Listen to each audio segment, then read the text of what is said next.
কোনো কথা নয় আগে শেয়ার। স্পিকার যেমন সৎ মানুষ, সে ২ থানার জন্য সৎ মানুষ খুঁজতেছেন।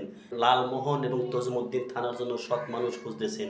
ভিডিওটি দেখে সর্বোচ্চ শেয়ার করে দিবেন। রাজনীতি করা খুবই কঠিন।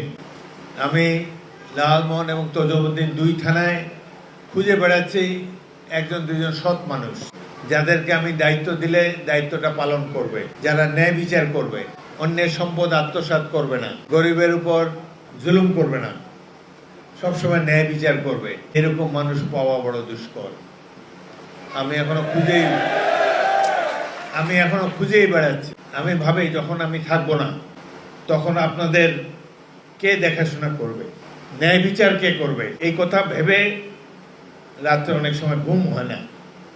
এত বছর রাজনীতি করলাম, মানুষ তো দেখি না। যাকে ক্ষমতা দেব সেই হয়তো চাঁদাবাজি করবে বা অন্যের জমি দখল করবে, টাকা নেবে, নানাভাবে নিজের অর্থ সম্পদ গড়ার কাজে ব্যস্ত হয়ে যাবে। রাজনীতি করতে টাকা লাগে, সব রাজনীতিবিদরা কেউই ফেরেশতা না। তবুও একটা বিশাল এলাকা, দুইটা থানা, এখানে যদি ন্যায় বিচার না থাকে তো মরেও আমি শান্তি পাবো। এখন তার উদ্দেশ্যে বলতে চাই, স্পিকারের পদটা খুব সম্মানের পদ।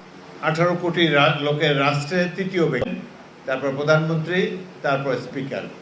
কিন্তু স্পিকারের কোনো কাউরে কাজ দেওয়ার ক্ষমতা নাই, চাকরি দেওয়ার ক্ষমতা নাই, টাকা পয়সা দেওয়ার ক্ষমতা নাই। স্পিকারের খালি সংসদের মধ্যে হ্যাঁ বলুন না বলুন এটাই আছে,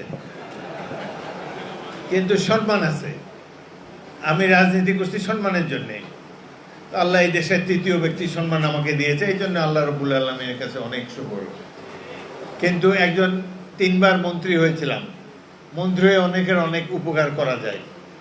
আমার মন্ত্রিত্বের সুবাদে অনেকে বাড়িঘর বিল্ডিং করে ফেলছে, মার্বেল পাথর লাগাই ফেলছে।